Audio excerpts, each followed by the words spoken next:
Maybe it's quiet. Maybe you don't even speak it aloud. But deep down, you wonder, is it too late for me? Too late to change? Too late to feel alive again? If that question has ever crossed your heart, then this moment is your beginning. Not a second chance, a true beginning. And you are right on time. There is a quiet ache that many people carry as they grow older, a soft but persistent feeling that maybe they've missed their chance. Missed the chance to live more freely, to speak more kindly, to rest more deeply, or to love more openly. That somehow, if they didn't figure it out by 40 or 50, the window closed. But that's the illusion, and it's a heavy one. We live in a culture obsessed with early success. We celebrate the young who do great things fast. The youngest CEO, the teenage prodigy, the early retiree. But spiritual life doesn't follow that clock. Awakening does not obey deadlines. A flower that blooms in spring is no more beautiful than the one that waits until late autumn. Both are needed. Both belong. Let me tell you a secret the world forgot to mention. Awakening doesn't belong to the young. It belongs to the ready. In Buddhist practice, the idea of beginning again is not just a second chance. It's the central practice. Every breath is a new beginning. Every step is a new opportunity to return. No matter how long you've been lost in thought, the moment you notice, you are home again. That's the miracle.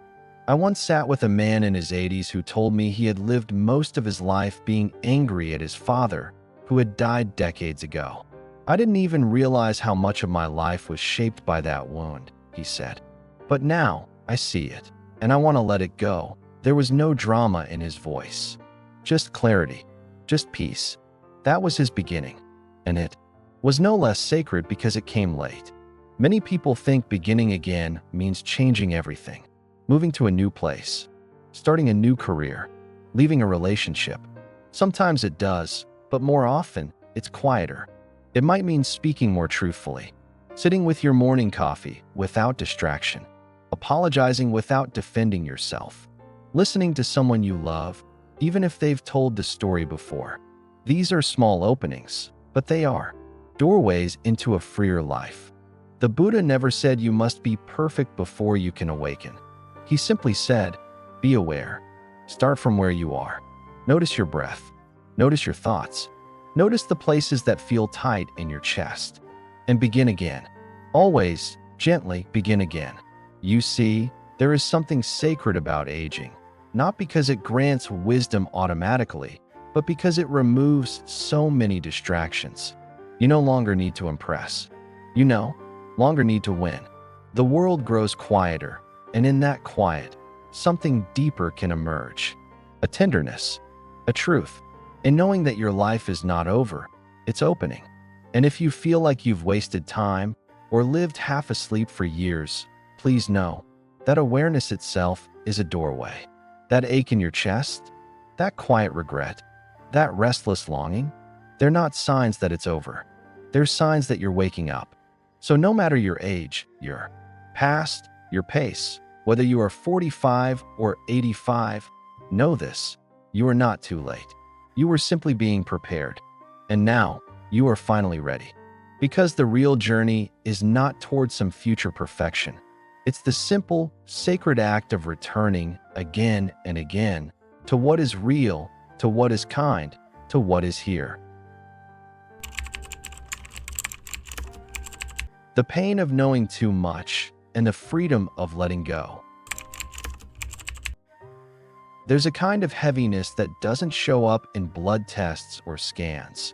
It's the weight of knowing too much, of having read the books, heard the teachings, lived through decades of experiences, and still feeling restless inside.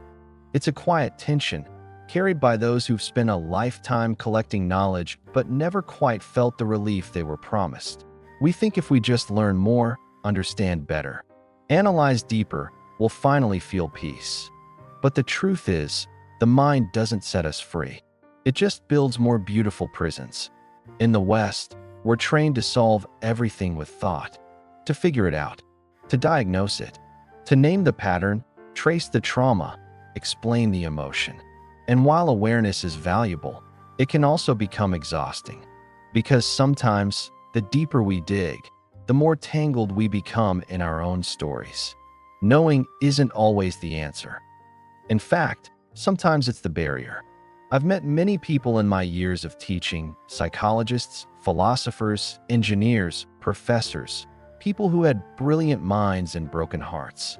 People who could describe their suffering in perfect language, but couldn't sit quietly with it. And eventually, they'd ask the question that no amount of education could answer. Why do I still feel this way? What I've come to understand is this: knowledge without surrender becomes a burden. It's like holding a map and refusing to walk the path. You know the terrain, you know the direction, but you never feel the ground beneath your feet. You never breathe the air of peace. Because peace doesn't come from grasping. It comes from releasing. In Buddhist teaching, wisdom isn't just what you know, it's how lightly you hold what you know. The Buddha himself wasn't just a man of insight. He was a man of letting go. He didn't free his mind by learning more. He freed it by seeing clearly and then setting it down. Sometimes we confuse insight with transformation, but they are not the same. Insight is seeing the fire. Transformation is walking away from it. And for many of us, the fire is our thinking, our brilliant, spiraling, overactive thinking. You don't have to give up your knowledge.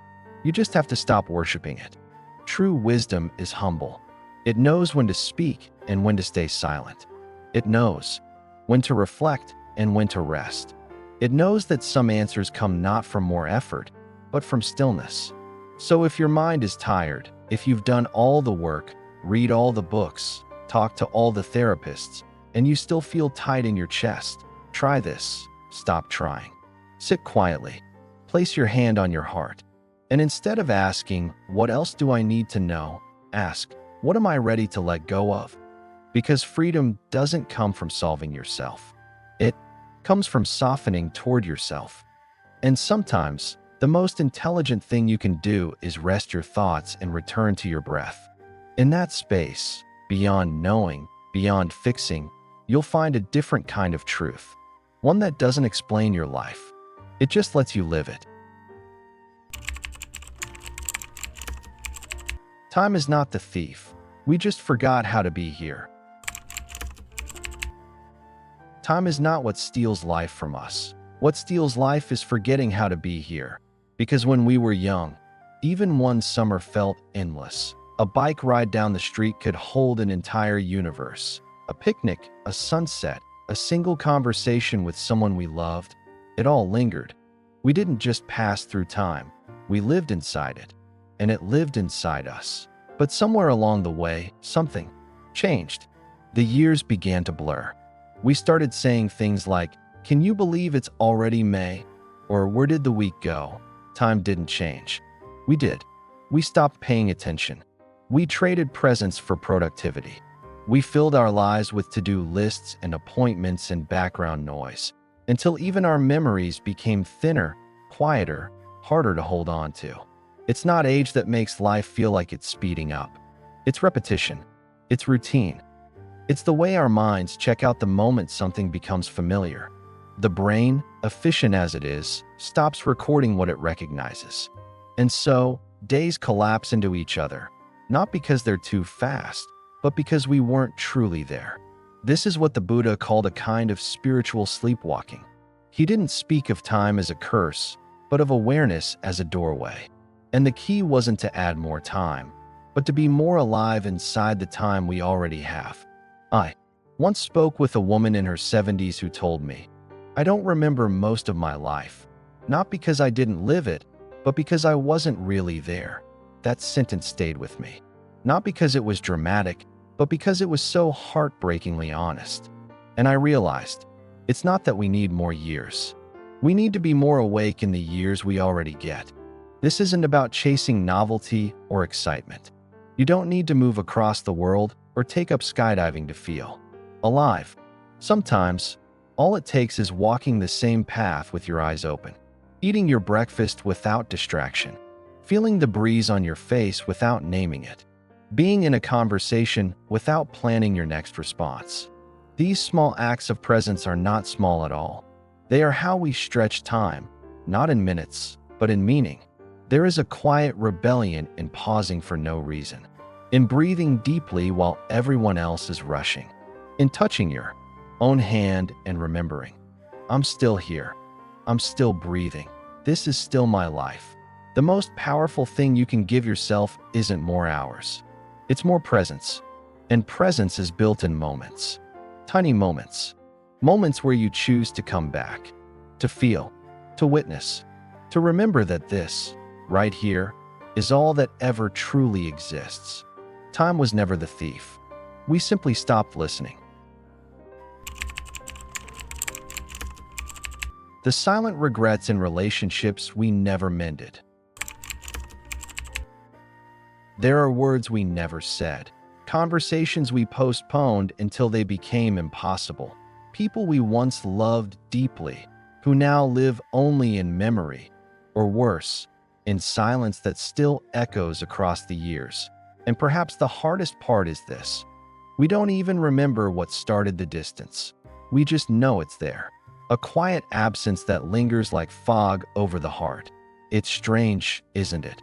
We spend so much of our lives learning how to build things, careers, homes, routines.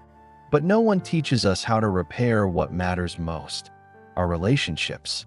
The ones that shaped us, the ones that hurt us, the ones we walked away from out of pride, fear, or simply the belief that we had more time. As we grow older, time starts peeling away our distractions. The noise fades, the invitations slow, and in that quiet, certain names start rising again in our thoughts, names we haven't spoken in years, but never truly forgot. Sometimes it's a sibling, sometimes a childhood friend, sometimes someone we loved and lost not to death, but to stubbornness. And what we carry is not just grief. It's the ache of what might have been said, what could have been healed, if only we had reached out. I once sat with an elderly man who told me he hadn't spoken to his brother in over 30 years. We argued about something stupid, he said, eyes low. I can't even remember what it was, but I remember not picking up the phone. Over and over again, that sentence broke something open in the room, because everyone listening had someone in mind, someone they, too, hadn't called. In Buddhist thought, relationships are not accidents. They are the fields where our karma ripens. Every encounter is a lesson. Every word we speak carries intention, and every silence we choose carries weight. The Buddha taught that nothing exists independently. We are all interwoven, like threads in a single cloth. To hurt another is to damage the fabric we share. But the goal is not perfection. It's presence, a genuine question, a sincere apology, a letter never sent but written anyway. A moment of stillness where you hold someone in your heart and whisper, "May you be well." These are not trivial acts. They are the beginning of repair. You don't need to fix everything. You don't need to go back and untangle every knot. Sometimes you just need to soften, to allow the sharp edges inside you to melt a little, to recognize that even if the door stays closed, you don't have to keep your heart locked with it. Forgiveness is not weakness. It's the strength to set down what you were never meant to carry forever. And sometimes, the most healing thing you can do is light a candle, speak their name aloud, and let the silence hold you both, not as a wall, but as a space where grace might enter. Because in the end, regret is not about what happened. It's about what was left unfinished. And the beauty of this moment, this breath, is that it still holds the power to finish what the past could not. The hidden yearning after retirement. Who am I without my role? There's a kind of silence that arrives after retirement. At first, it feels like freedom. No more deadlines, no alarm clocks, no Monday morning traffic. But soon, that silence starts asking its own quiet questions. Who am I now? What am I still needed for? Without the role I played for so many years, what's left of me? We don't talk about this much in a culture that idolizes productivity. Stepping out of your role can feel like stepping out of relevance. For decades, you may have been the teacher, the doctor, the parent, the provider. People knew your name because of what you did. And somewhere along the way, maybe without realizing it, you began to believe that who you were was tied to what you could give, solve, manage, or accomplish. Then one day, the emails stop. The calendar clears. The pace slows. And what's left is not a crisis. It's a question. Who am I without all that? The Buddha spoke not only about letting go of attachment to material things, but also to identity. He reminded us that the self we defend, define, and decorate is not fixed. It is changing, fluid, like a flame dancing in the wind. Retirement, then, isn't a loss, it's an invitation. An invitation to rediscover who you are when you are not being evaluated, needed, or expected. It's not an ending. It's a space, a sacred pause. A chance to meet yourself again. I once spoke with a retired architect who said, "I spent my whole life building things, hospitals, schools, even stadiums, but I never built time for myself. Now I walk slower, but I see more. And I think, maybe I'm still building something. Just inward now." That sentence touched me deeply. Because what he found was not just rest, but meaning. The yearning we feel after retirement isn't weakness. It's the soul adjusting to a different rhythm. And it's okay to feel untethered. It means you are no longer being carried by momentum. You are being asked to choose, with awareness, not habit, how to spend your days, your thoughts, your love. And the beauty is, your purpose now doesn't have to look like effort. It can look like presence. Sitting with a grandchild without distraction. Writing a letter you never had time to write. Planting something. Reading slowly. Watching the light move. Across the wall in the late afternoon.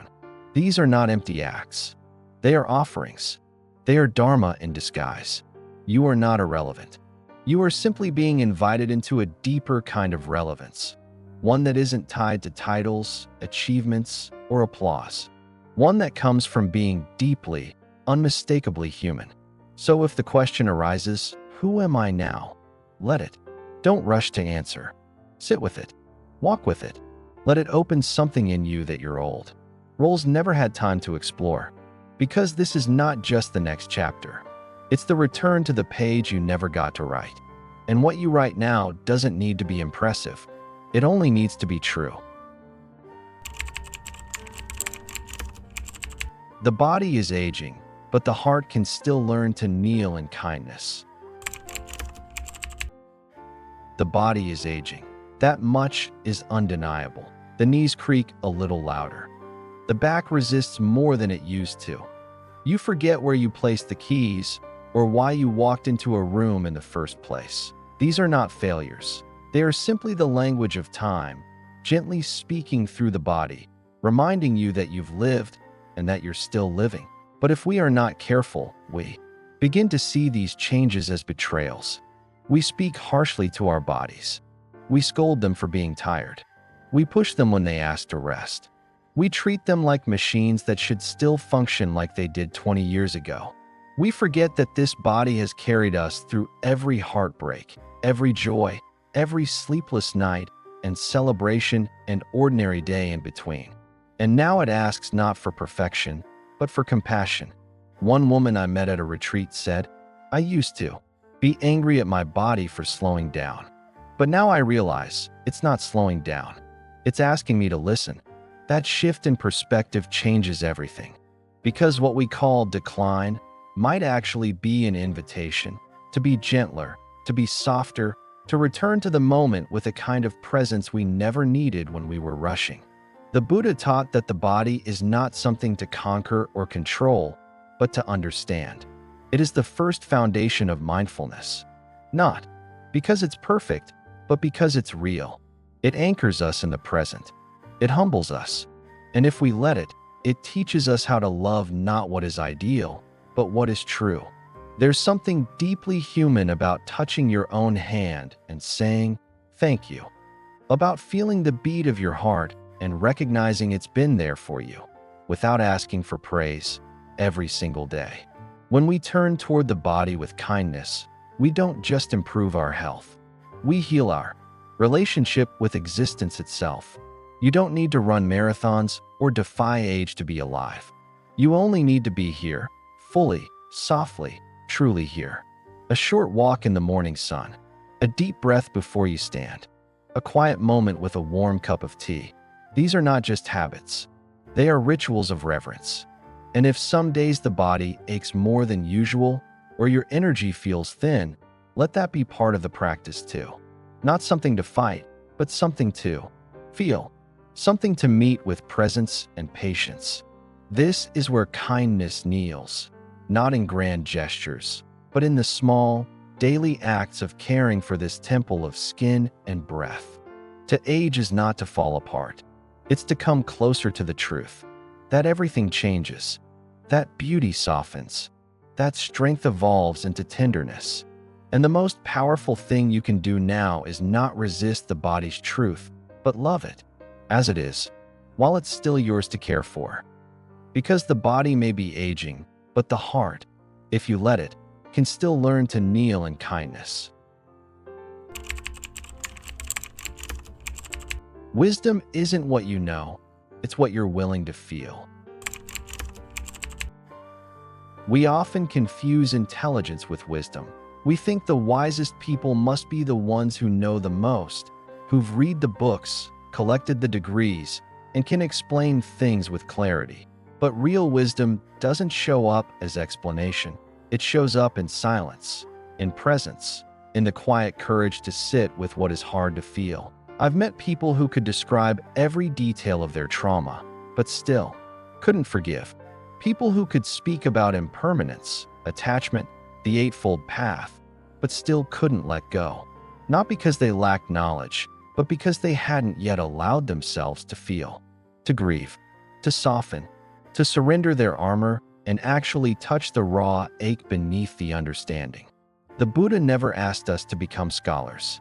He asked us to become present, to breathe through discomfort, to welcome even the parts of ourselves we've tried to exile, and in doing so, to discover that wisdom isn't a concept. It's a capacity, not what we know, but what we're willing to feel. Sometimes the most powerful moment in a person's life is not when they figure something out, but when they finally stop running from what hurts. When they sit on the edge of the bed, hand on their chest, and whisper, "I'm still carrying this, and I don't want to carry it anymore." That's wisdom. It doesn't look impressive. It doesn't always come with eloquent words or perfect calm. It looks like someone crying in the car, or laughing after years of silence, or reaching for a hand they thought they'd never hold again. Wisdom is not clean. It's not tidy. It's human. We live in a world that trains us to value answers over awareness. But answers can be memorized. Awareness must be felt. It comes in waves. It arrives through broken moments, sleepless nights, and the quiet beauty of simply not turning away. And when you allow yourself to feel without flinching, something remarkable happens. You become softer, but not weaker. You become more open, but not lost. You become wise, not because you know more, but because you resist less. The great teachers were not the ones who never cried. They were the ones who cried and kept walking, who felt the fear and still loved, who touched pain and didn't harden. That is the wisdom the world needs now. Not cleverness, not speed, but the sacred willingness to feel deeply and remain kind. So if you feel too much, good. That's not a flaw. It's your gateway. Let the tears come. Let the silence stay. Let the tenderness live. Because in the end, wisdom will not ask you what you've learned. It will ask you what you've loved and how bravely you let it move you. Real wealth is time you can feel, not things you must keep. There's a quiet truth most people discover too late. The things we spent decades collecting rarely hold the warmth we imagined. The car in the garage, the upgrades, the drawers full of keepsakes. None of them feel as rich as one unhurried hour spent laughing with someone you love. And yet, for much of our lives, we're taught that success means acquiring, accumulating, ensuring we have enough. But enough of what? I once had tea with a man who had everything money could buy, a retirement fund bigger than most families would ever need, a beautiful home, awards on the walls. But as we sat on his patio in silence, he looked at the sky and said, "I can afford anything now, but I can't remember the last time I felt truly alive." That sentence didn't come from bitterness. It came from clarity. In Buddhist teaching, wealth isn't defined by what you own. It's defined by how free you are. Real wealth isn't the abundance of possessions. It's the abundance of presence. The ability to live your life without clutching, defending, or calculating. It's not the fullness of your closet, but the lightness of your breath. Not the size of your house, but the spaciousness of your heart. We all think we want more time. But what we actually need is to feel the time we already have. To be inside it, not racing through it. To taste it, hold it, grieve it when it passes, and honor it while it's here. And the truth is, the more we acquire, the more attention we must give to our things. Every object demands a piece of us. Maintenance, worry, storage, protection. But moments? Moments don't ask to be insured. They ask to be noticed. And when they are, they give us back something money never can, a memory that breathes. One woman I knew made it her practice to trade every unnecessary purchase for an experience. Instead of buying another sweater, she'd take her grandson out for pancakes. Instead of upgrading her phone, she'd book a solo walk by the ocean. She said, "I'm not investing in stuff. I'm investing in days I'll remember." That is real wealth. Not what fills your home, but what fills your heart. Not what you must keep safe, but what made you feel alive. So ask yourself gently, what would you choose today if you didn't have to prove anything to anyone? What would you give yourself if presence, not productivity, were the measure of value? Let that answer guide you. Let it shape how you spend your hours. Let it teach you that simplicity isn't a sacrifice. It's a return, because real wealth is never stored. It's lived, and it leaves behind not clutter, but peace. You're never too old to begin again, quietly, creatively. There's a quiet miracle waiting in the later chapters of life, the return of creativity, not the kind driven by ambition or deadlines, but something softer, a whisper from the soul asking, "What if I just make something beautiful, just because I want to?" For many, that voice has been buried for decades beneath responsibility, survival, and the belief that art belongs to the young or the gifted. But the truth is, creativity has no age. It only asks for space and presence. I once met a retired postal worker who, after her husband passed, began painting on the backs of cardboard boxes. At first, she said it was just to fill the silence. But over time, those paintings became her way of remembering joy, of honoring the ordinary. "I'm not an artist," she told me. "I just notice more now, and painting helps me say thank you." That, to me, is the purest kind of art.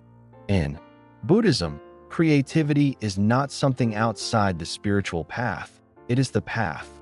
Every mindful act, done with care and attention, is a form of creation. You don't need to publish a book or hang your work in a gallery. Writing a letter, humming a melody, arranging flowers, baking a loaf of bread with love. These are sacred offerings. They say, "I am still alive, and I still have something beautiful to give." We live in a culture that glorifies achievement. But in the second half of life, the real freedom comes not from proving anything, but from expressing what's been quietly waiting inside you all along. And sometimes, that expression has been waiting 60 or 70 years to arrive. You are not too late. You are perfectly timed. The lotus blooms after being buried in mud. The most fragrant tea leaves are harvested slowly. And some of the most profound music in the world is played with trembling hands. So pick up the pen, open the sketchbook, dance in the kitchen, tell your story, not to impress, but to honor the life that has carried you this far. Not to become someone, but to become more yourself. And if it feels rusty, awkward, Clumsy at first. Good. That means you're being honest. That means you're beginning. And beginnings are sacred. You're not too old to create. You're not too late to feel wonder. And the world doesn't need more perfect things. It needs more real. Humans willing to whisper beauty back into the noise. Protect your energy like a sacred fire. Your energy is not infinite. And by the time we reach a certain stage in life, we've learned that lesson not in theory, but in the body. You don't recover from overextending like you once did. The weight of certain conversations lingers longer. The exhaustion from giving too much without return doesn't fade overnight. And so, a quiet wisdom begins to form. Not from fear, but from necessity. I must protect what fuels me. Think of your energy as a sacred fire. It gives warmth. It lights the way. It nourishes your days. But like any flame, it can burn out if left unattended. Too many demands. Too many screens. Too much noise. Too much trying to please. You don't need to be harsh to protect your fire. You only need to be clear. I once spoke with a woman in her late 60s who said, "I used to say yes to everything because I thought that made me kind. Now I realize, kindness without boundaries just burns you out." That realization didn't make her colder, it made her truer. Because when we protect our energy, we actually offer more sincerity to the people and moments that matter most. The Buddha spoke of right effort, not just effort, not endless doing. Right effort means discerning what's worth your breath, your presence, your heart. It means knowing when to engage and when to walk away quietly. It means no longer spending your days trying to fix everything or everyone, not out of indifference, but because your peace is precious, and peace is not something you can give if you no longer have it. And there's another layer. Protecting your energy is also about how you spend time alone. Do you refill your well, or just scroll to numb out? Do you rest or distract? Do you take moments to feel sunlight on your skin, or let the world pull you back into urgency before you've even exhaled? You don't owe everyone your availability. You don't need to justify rest. You don't have to explain why you need more quiet in your mornings. Let your life become simpler, not smaller. Let it become intentional. Let it revolve around what nourishes you, not what drains you. Because energy is not just about what you do. It's about how you feel while doing it. And the world doesn't reward people for protecting their peace, but your soul does. So protect your energy like a sacred fire. Not with fear, but with reverence. Feed it with presence. Guard it with wisdom. Share it with care. And when someone asks why you're less available, less reactive, or less on, let your answer be simple and whole. I'm learning to burn steady, not to burn out. We're not here to be impressive. We're here to belong. There comes a time in life, often later than we expect, when we start to feel invisible, not because people stop seeing us, but because the parts of us that long to be admired have started to fade. The achievements, the titles, the roles we once played so proudly, they begin to feel distant, like old costumes we no longer wear. And what remains is something quieter, more honest, the desire not to impress, but simply to belong. We live in a culture that rewards performance. From a young age, we're taught to shine, to stand out, to be the best in the room. But the truth is, no one wants to perform forever. Deep down, we all long to be part of something, not for what we do, but for who we are when we're no longer trying so hard. Belonging doesn't ask us to sparkle. It asks us to be real. I once sat in circle with a group of elders at a local Buddhist center. There was no formal ceremony, just tea, shared stories, and quiet listening. One man, maybe in his late 70s, said softly, "I don't come here for the teachings, really. I come because someone remembers my name." That landed in the room like a bell. Because everyone understood. Everyone had, at some point, craved that gentle recognition, that feeling that your presence matters, even if you say nothing at all. In Buddhist tradition, community is not a luxury.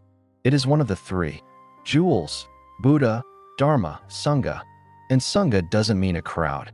It means a circle of presence, a space where we are seen without needing to explain ourselves, where we can show up tired, joyful, uncertain, or grieving and still be welcome. That's not weakness. That's healing.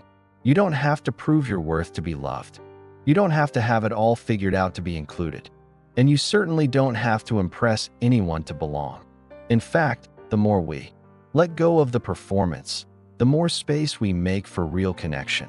So if you've been feeling like you don't quite fit in anymore, or like the world is moving faster than you can keep up, please hear this. You are not behind. You are not forgotten. You are simply being called back, not to the spotlight, but to the circle. Because in the end, we're not here to be impressive. We're here to sit beside one another in our full humanity and remember that being seen and being loved don't require us to shine. They only require us to show up. Clarity is not always comfortable, but it's what sets you free. Clarity is a strange gift. We long for it when we're confused. We beg for it when we feel lost. But when it finally arrives, it doesn't always feel like relief. Sometimes clarity stings. It strips away the comforting illusions we've grown attached to.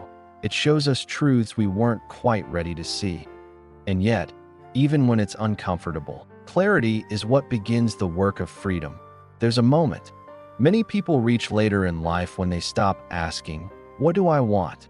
and start asking, "What's actually true for me?" It's a quieter question, a hum rather than a roar, but it cuts deeper. Because to live truthfully often means making changes you didn't plan for, letting go of roles you once clung to, admitting that some things you've tolerated for decades no longer serve you. Clarity doesn't always arrive with applause. Sometimes it arrives with grief. The Buddha didn't promise comfort. He promised liberation. And the path to that liberation always begins with seeing clearly what is real, what is illusion, what is habit, and what is heart. He called it vipassana, clear seeing. Not intellectual knowing, but embodied truth. The kind that lands in your chest and makes you breathe differently. I once met a man who told me, "I stayed in a job for 30 years because I was scared to disappoint everyone. I retired last year, and I realized I was never disappointed in myself for leaving. I was disappointed that I waited so long." That's clarity. Not just the understanding that something was off, but the peace that comes when you stop lying to yourself. Clarity doesn't require dramatic action. Sometimes it's as simple as saying, "This isn't mine to carry anymore," or "I've outgrown this version of me," or "I need more silence in my life and less noise." But here's the thing: clarity often asks us to choose peace over comfort, truth over routine, depth over distraction. And it takes courage, because the clearer your vision becomes, the fewer excuses you can hide behind. Still, the reward is sacred: lightness. Not because everything is fixed, but because nothing is hidden. When you no longer pretend, you no longer have to protect a false self. And what's left, however raw, is finally real. So don't fear the discomfort that comes with clarity. Welcome it. Let it guide you gently toward what is honest, what is yours, and what is ready to be released. Because clarity may not always feel kind in the moment, but it is always kind in the long run. Peace was never far. It was always within you. We spend so much of our lives chasing peace, as if it's somewhere out there, in a quieter house, a more organized life, a perfect moment that never seems to arrive. We tell ourselves, "Just one more thing, then I'll rest, then I'll feel calm." But peace isn't something we reach after effort. It's something we remember when we pause. Throughout this journey, we've explored many truths: the weight of overthinking, the ache of broken relationships, the exhaustion of always giving, the quiet rediscovery of purpose after retirement. We've looked at how the body ages, how the soul still longs, how clarity can both sting and set us free. But through it all, there was one constant: this moment, this breath, this place within you that never left. Peace is not a reward for fixing everything. It's what begins to bloom when you stop needing everything to be fixed. It doesn't require silence around you. It asks for silence within you. A willingness to meet life exactly as it is, without the armor, without the rush, without pretending you're anywhere else. One woman once told me, "I searched for peace in books, in people, in faraway places. But the first time I stopped running, I realized it had been waiting inside me all along." That's the quiet miracle. That peace was never missing. We just forgot to turn inward. You don't need a perfect morning routine, or a silent retreat, or the right mantra to find it. Sometimes all it takes is one honest breath, one small moment of stillness, one choice to stop and say, "I'm here, and this is enough." And maybe, just maybe, this video wasn't about teaching you anything new. Maybe it was just a reminder of what you already knew, long before you clicked play.